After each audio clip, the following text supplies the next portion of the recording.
After finishing off the Washington Nationals in a sweep on Thursday, the New York Mets are now sitting in a playoff spot. Can they get even further and catch the Atlanta Braves? I'll talk about that and more on today's show.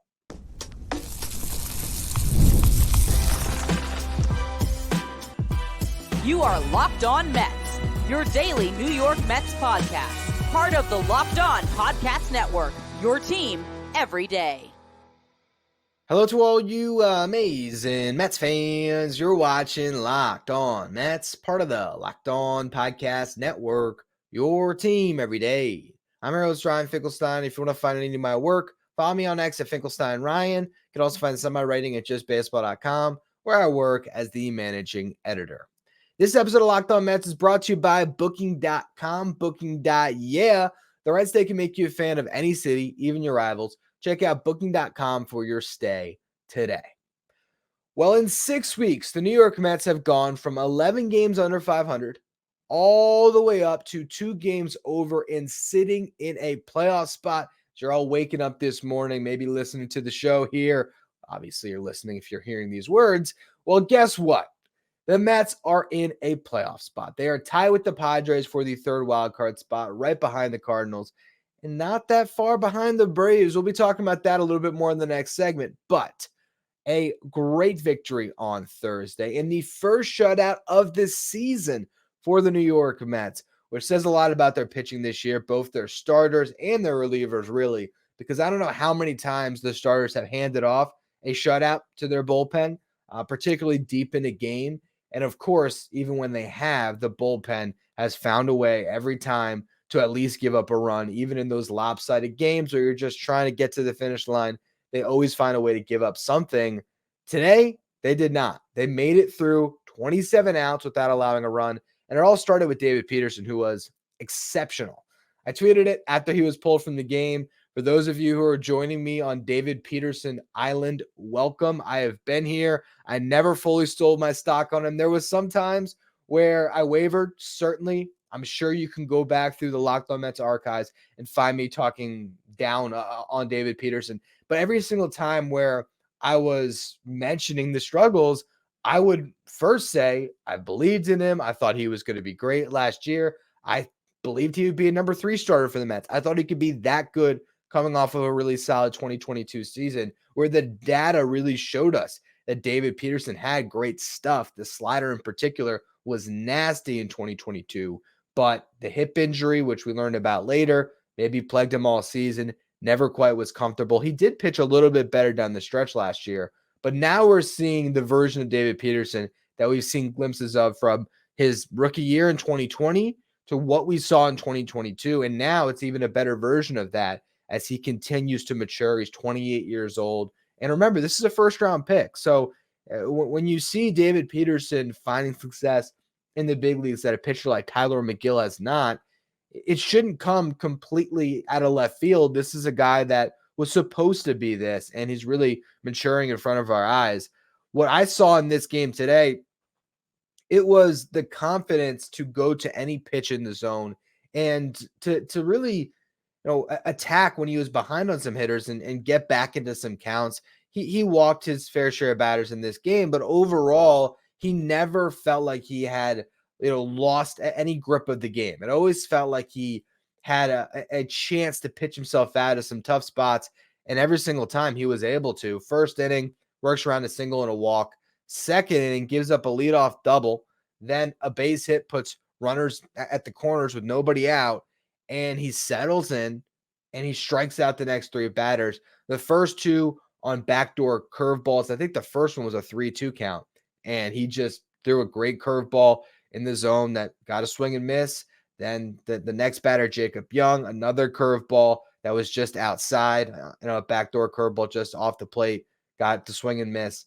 And then C.J. Abrams come up, and I think it was a full count, but bottom line was David Peterson wasn't afraid of C.J. Abrams in that spot, and he went to a fastball, threw it right by him. Abrams was probably expecting a slider or a curveball, something else, and instead he gets a fastball, and he can't even get the bat off his shoulder. So great pitching by Peterson to get through that second inning.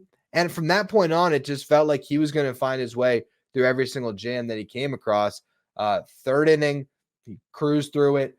He did walk the leadoff man, but then got to strike him out, throw him out, double play on James Wood. Luis Torrens continues to be unbelievable behind the dish, controlling the running game. I think that was 7 of 10 that he's thrown out so far. So he's been exceptional with that. Then he got a ground out to get out of that inning. Had a perfect fourth inning, only needed 10 pitches to get through that. So you also have seen this from Peterson as well, where he might have a high pitch count through the first couple innings as he tries to settle himself in, but then he starts to lock in and can really lower that pitch count. That's what a good starter can do. And he worked pretty deep into this game, got through 6. The 5th inning, he did get help. Harrison Bader made an exceptional catch, just perfectly executed, leaping into the wall. So that was really big for him. He then later worked around some more traffic. He hit C.J. Abrams. He gave up a hit to Lane Thomas, but got out of that jam. And then he got some runs finally. He was holding it down through the first 5, bottom of the 5th. The Mets put up a crooked number against Mackenzie Gore in that Nationals bullpen. Luis Torrens started off with a leadoff double. Harrison Bader popped out. And then Tyrone Taylor struck out. His at-bats against Gore, the left-hander, were just brutal. We got to talk about that at some point this weekend, probably, what the Mets do in this outfield, because it's becoming somewhat of a problem. And I'll tell you what, at this stage right now, what I would do if I was Carlos Mendoza, when there's a lefty on the mound, I would have Jose Iglesias at second and Jeff McNeil in right field. You might call me crazy on that, but Jeff McNeil, while his season has not been good, he at least had good at-bats in the game today. And there are times where he'll snap back into old Jeff McNeil form for a little bit. And what we saw today against Gore, Jeff McNeil was the one guy that was working really deep at bats, really deep counts, and driving up that pitch count for Gore, making him work. In that instance, in the 5th, he extends the inning by drawing a walk, and he fell behind 0-2 and battled his way to a full count before eventually walking. That brought up Francisco Lindor. Mackenzie Gore wanted no part of Lindor, really was pitching around him. Lindor aggressive on a 3-0 pitch, tried to swing at it, wasn't able to connect, but then was patient again after that, didn't chase a 3-1 pitch out of the zone. And all that led to Brandon Nimmo coming up with the bases loaded.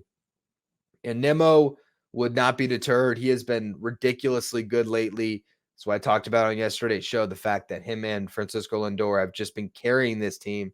And Nimmo did it again. He went to left center, opposite field, drove a double, into the gap, and that cleared the bases, gave the Mets a nice 3-0 lead. Then JD Martinez, Pete Alonso, each of them singled to bring in 2 more runs, and all of a sudden you look up 5-0 for Peterson as he goes back out there for the 6th inning.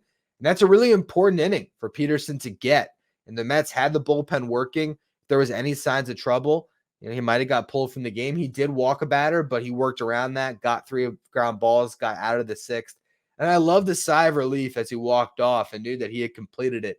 He had gotten the quality start. He went 6 innings, 102 pitches, 4 hits, 3 walks, 5 strikeouts, but no earned runs. Really great start. Lowered his ERA on the season to 3.09. He is 4-0, and even better than that, the Mets have won 7 of the 8 games that David Peterson has started.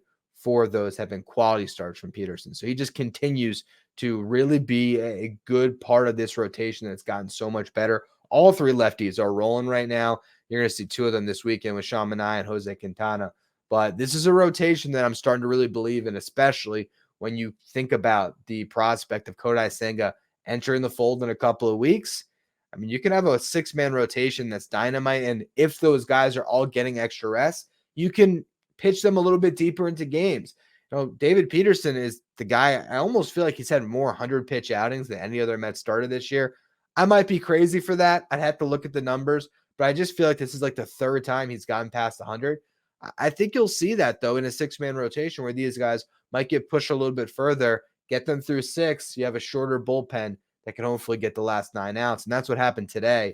The most surprising part of this game, I wasn't surprised to see David Peterson put together a great start. I wasn't surprised to see the New York Mets lineup put up 7 runs, but the bullpen not allowing anything. Phil Maton looked awesome. I mean, that's how you make an introduction to a new fan base, particularly one as neurotic as Mets fans. You go out there for your first outing, you throw 10 pitches, 9 of them being strikes, and you get 2 strikeouts to get through the inning. I mean, he was damn near immaculate, huh? He was unbelievable. We saw a little bit of the arsenal, particularly his curveball as a strikeout pitch. Man, a really tight curveball that he was able to just throw in the zone and get some ugly swings on to pick up those first 2 strikeouts. And then he got CJ Abrams to pop up. So all of a sudden, I think the Mets have a 7th inning guy. It's Phil Maton. They have Daniel Nunez for the 8th, Diaz for the 9th. The bullpen's starting to come together. I'll talk about Reed Garrett a little bit more in the next segment here, but really solid inning from Maton. The 8th inning was one where it got a little bit dicey. Danny Young came on. He hit Lane Thomas, first guy he faces, gives up a base hit, and then he finally gets a ground out, picks up a strikeout, but then walks a batter to load the bases. And that's when Nunez came in because bases loaded at that point, a 5-0 game. You couldn't run the risk of Danny Young walking in a run, and then you go to Nunez, and maybe he gives up a big hit. So Nunez had to come in there and bail Danny Young out. It's funny, I didn't end up sending this one out, but I was just thinking as Danny Young allowed the first 2 base runners, I almost had to tweet out, the Danny Young Island is feeling pretty lonely. And I imagine that I might be the only one still there. I believe that Danny Young could be a really nice left-handed reliever for the Mets for the next couple of years, or potentially if he can really latch on. But there's every chance that he has 1 or 2 more cameos and we never see the guy again. I think he has a really good slider when he's locating, when he's on. But yeah, it's frustrating lately. He has just been allowing way too many base runners. Luckily, Nunez bailed him out. Then the Mets tacked on a couple of runs in the bottom of the 8th inning. 4 singles in that frame to score a couple. Then Adam Ottavino came in. And if not for those runs, Daniel Nunez would have stayed on to pitch the 9th. And I'm glad they were able to get those runs because you don't need Nunez in a 5-0 game. I get Mendoza being apprehensive in this bullpen. They've given him nothing to have complete confidence in these guys to say, oh yeah, Ottavino can pitch in a 5-0 game. You really are at a point with the way he's throwing the ball where you don't trust him there. Even in a 7-0 game, he tests your trust. He ends up getting 3 strikeouts and he does not allow a run, but he loaded the bases. Again, luckily he pitches his way through it. And surprisingly enough, the New York Mets end up having their first shutout of the season, which is ridiculous in a lot of ways. It's an anomaly. Last year, the Mets were not good. I'd have to check, but I'm sure their record was probably worse at this stage or close to what it is right now when you got to the middle of July. But they had 5 shutouts by this point in the season last year. So it is a testament for sure to how bad this bullpen has been compared to last year, where even though it was bad, they had David Robertson closing out games. Adam Ottavino had stretches where he was better. Brooks Raley was great last year. This bullpen has been a lot more hot and cold, but finally they get a shutout, and maybe, who knows, this could be the start of a string of shutouts, or not necessarily in a row, but maybe all of a sudden, now that you got the first one, maybe by the end of July, they have 3 or 4, and it just starts to happen a little bit more.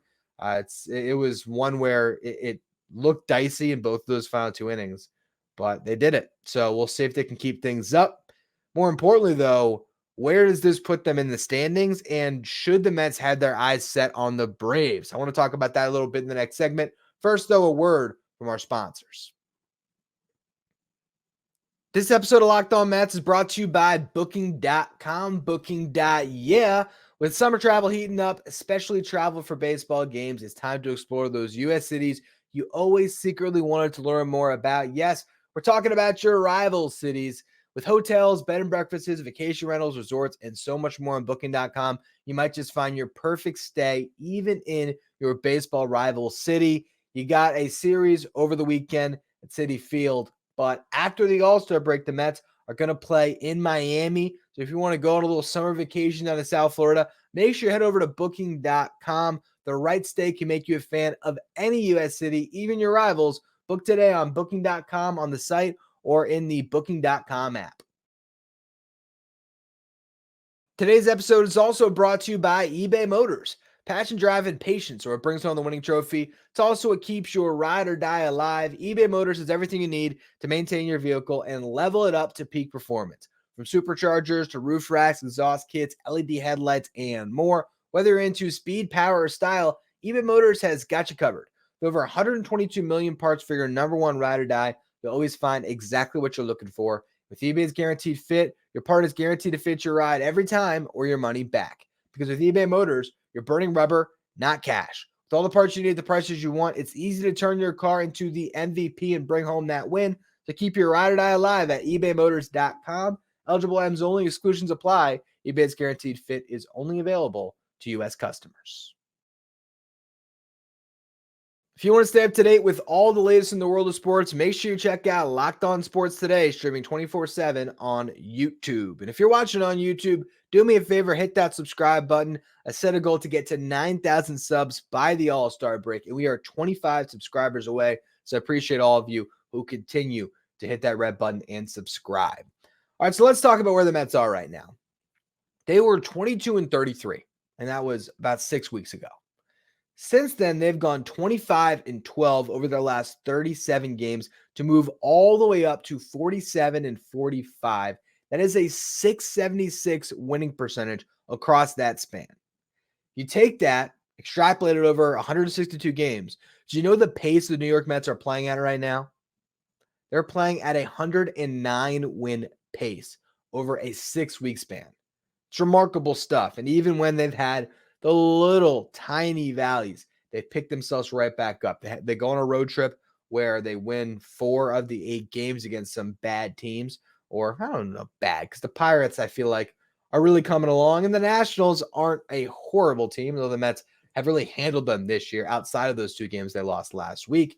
But they go through that rough stretch. They come home. What do? They sweep the Washington Nationals, get right back on track, and now they have a chance against the Colorado Rockies to extend this winning streak potentially into the All-Star break. And all of a sudden, you're feeling unbelievable. You come out of the break, you play the Marlins.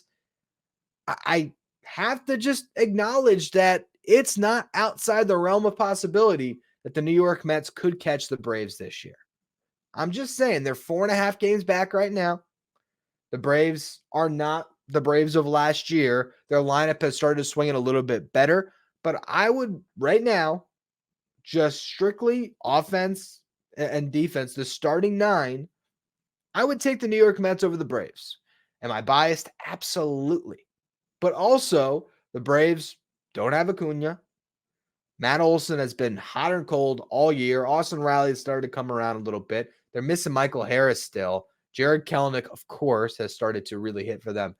But they're an interesting team. They have great pitching. I mean, their rotation's better than the Mets by a landslide, and their bullpen as well. So that's where, of course, you still can look at the Braves and say, yeah, they're going to get hot in the second half, and they're going to cruise to the first wild card spot. But I have said this before, and I'll say it again. I think the Mets are closer to the Braves right now than the Braves are to the Phillies. Now, in the playoffs, you just throw it all out. It doesn't matter, because the Atlanta Braves in a playoff series with Chris Sale, Max Fried, Ronaldo Lopez, the way those 3 guys have pitched this year, they might be the most dangerous team. If on the right day you get Kodai Senga pitching the way he can, and if you have Luis Severino, and I don't know who the third guy would be at this point, if it's Christian Scott, if he's able to go that long, if it's David Peterson, Quintana Manai, whoever it is, the Mets can win any series. It's anybody's game in October. And so ultimately, it's not going to matter where these teams are slated in there once you get into that wild card round, but you do get the luxury of hosting a playoff series if you are that 1 seed. So, or the 1 seed of the wild card team. So there's something to play for here. Absolutely. And this is a Mets team that I think is getting stronger. You're going to add Kodai Senga into the fold in a couple of weeks here. And guess when he's going to be ready for potentially? I've had it on the calendar circled here. July 27th, Saturday against the Atlanta Braves. And that's the series that had me wanting to talk about this on the show today, because you look at the road ahead.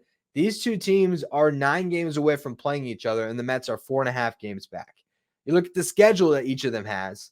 The Braves are going to play the Padres and the Cardinals for the next 2 series, which is great for the Mets, because the 3 teams that are ahead of them in the wildcard race, a lot of head-to-head games coming up here. So there is a chance, if the Mets take care of business against the Rockies and then the Marlins, where they could keep creeping up the standings against those 3 teams. So that's a good thing that they have going for them in this upcoming stretch. Beyond that, they're going to play 2 games against the Yankees in the Bronx. The Yankees are not playing good baseball right now. 2 weeks from now could be a completely different story. that's a team that desperately needs the All-Star break to just recoup. The point stands, though, if you look at where the Mets are, where the Braves are, the schedule that the Braves have, where they play the Padres, the Cardinals, and then I think they have the Reds is their final series before they play the Mets. Is there a role the Mets can get 2 more games up on the Braves, or not up, but can they gain 2 games on the Braves before that series in Citi Field? I think so. And then it's a 4-game set. So if the Mets got to 2.5 games back and then they win a 4-game series, they could be heading into the deadline basically, or the last series before the deadline, where they would be a half game back of the Braves. Crazier things have happened. And not to get way too far ahead of myself, which I probably already am, but you look at August, the Mets do have another lighter month when it comes to the teams they're playing. They have a series against the Angels, one against the Rockies, one against the A's, one against the Marlins, and one that will carry over into August against the White Sox, or excuse me, into September, and that's against the White Sox. So there are some very winnable series in there. They also play the Orioles and the Mariners. There's some tougher teams as well, but the New York Mets could absolutely get right up next to the Braves by the end of this month, and they could pass them in August. Now, with all that said, September, things get a lot tougher for the Mets, and there's going to be a stretch that will make or break their season at the absolute end of this year, and there's no way that they can pad their record enough that this stretch isn't going to matter. It could absolutely cripple them. They're going to have 7 of their last 16 games against the Phillies, 3 against the Braves, 3 against the Brewers, and then there is a series in there against the Nationals. So 13 of their last 16 against the Phillies, Braves, and Brewers, and 7 of those against the Phillies. So that's going to be where this season ultimately, I believe, is either going to turn into a playoff berth or a disappointing finish for the Mets. It's going to come down to the very bitter end. But right now, with what they have in front of them, the Mets should absolutely have the Braves in their crosshairs and say, we're going to go and we're going to catch you, because they've had just this gulf of teams in front of them that they had to climb through. They had to get back to 500, and now they finally are 2 games over. And if you, again, handle business against the Rockies, there is a world here where the Mets are entering the All-Star break 5 games over, and you keep things up, you can really create that separation where at least you're going to be in the mix all the way through.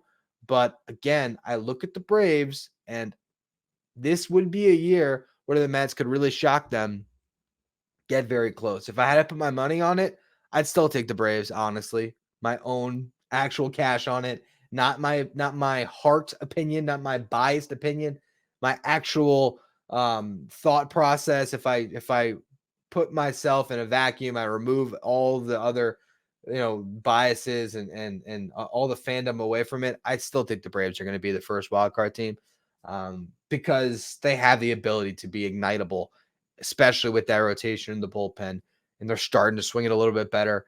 Yeah, they can come around and they can be really dangerous, but the Mets have been dangerous for 6 weeks now, and there's no reason that they should slow down. Can they win at a 676 clip for the rest of this season? I don't know.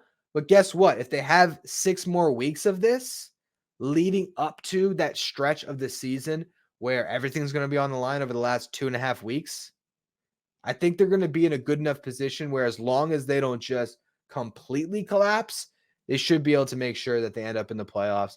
And who knows, maybe even host a playoff round. We will see what it all ends up looking like as we get there. But for right now, you got to be excited about your New York Mets. They have pulled themselves out of a big hole, and they are now looking like a real contender ahead of this deadline, where we're not going to be talking too much about selling.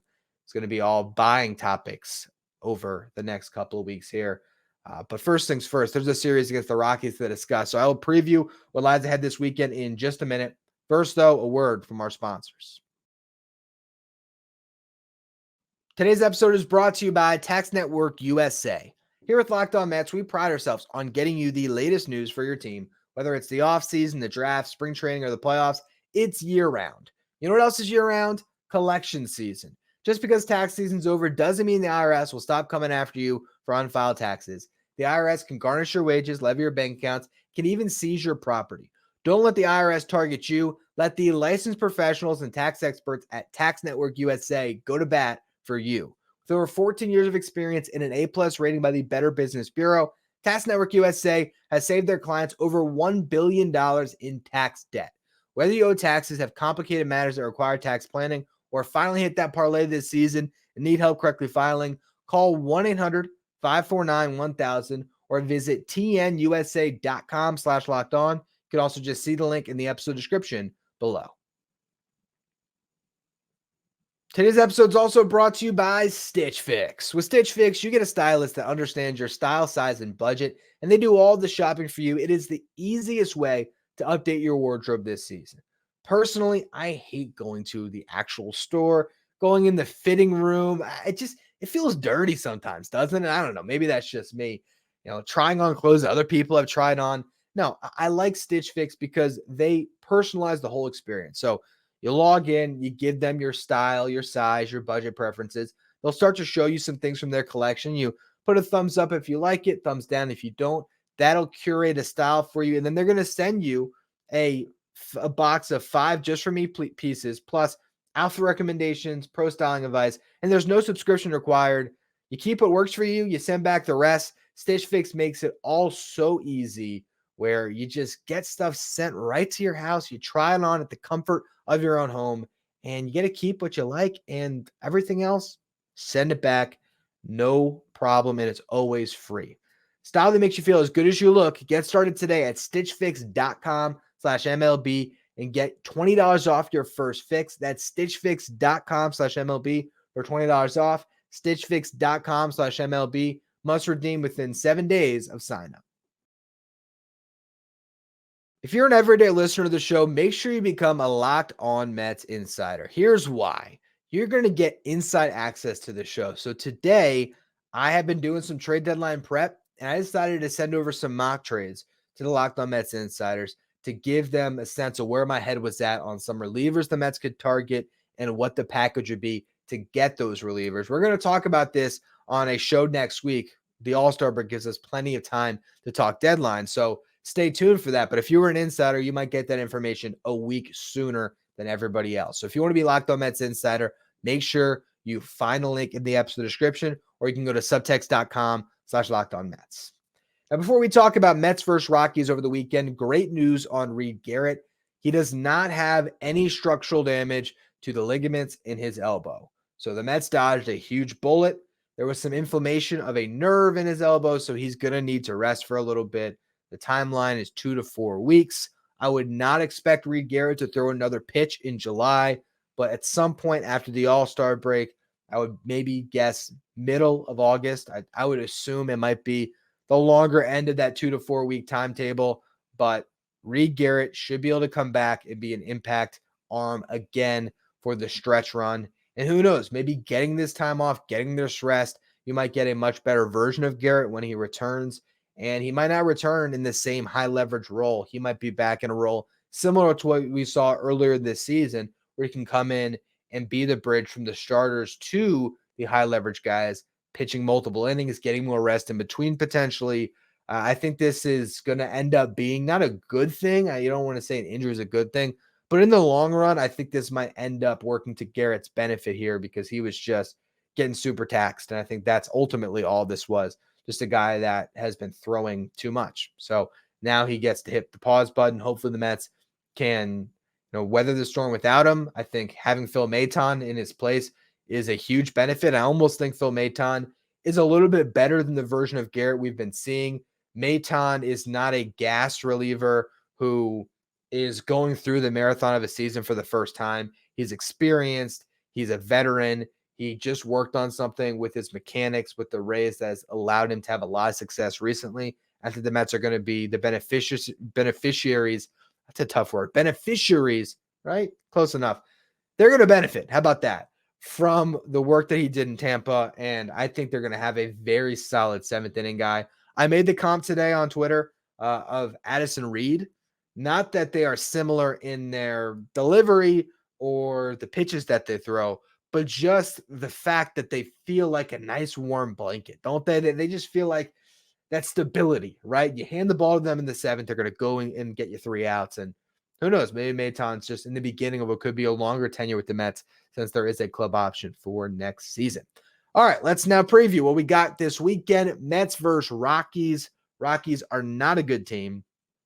Mets got to take this series, if not sweep it. You want to win as many of these games as you can when you play a team like this, particularly when you don't have that wild card element of playing at Coors Field, because we know anything can happen at Coors. This is taking a lineup that's not great, putting them in a much more pitcher-friendly ballpark, and then going up against a team that has the worst ERA in baseball, particularly their bullpen, a 5.91 ERA on the season for the Rockies bullpen. They got a rookie making his second career start in game one, Sean Manaea versus Tanner Gordon. His first time out, he did go 6 1/3, so that's impressive, but he allowed 5 runs. So we'll see what Gordon has in store for the Mets. Sometimes those unheard of pitchers make me a little nervous, but with this Mets lineup clicking the way it has, right-handed pitcher as well, the Mets are better against righties lately. I think this should be a good matchup for the Mets. And Sean Manaea has been pitching great lately. So this is his last start heading into the break. I think guys really do want to have a great final note before they hit that All-Star break. So hopefully Manaea gives the Mets some length. They have a fairly rested bullpen. Edwin Diaz should absolutely be good to go. I think Jose Budo might be able to turn around and pitch again, and Adrian Hauser for sure. Not to mention Jake Diekman. Not quite sure how much Phil Maton works on back-to-backs. Be great to have him again. He only threw 10 pitches, but the Mets should be in pretty good shape for game one. Game two, Ryan Feltner versus Christian Scott. Feltner is a better pitcher than his ERA would suggest. A 5.29 ERA in the year, 6.11 at home, 424 on the road. Feltner is a guy that I think can surprise you because, again, he has some pretty good stuff. But, again, that ERA does not lie. The Mets still should be able to score runs against him.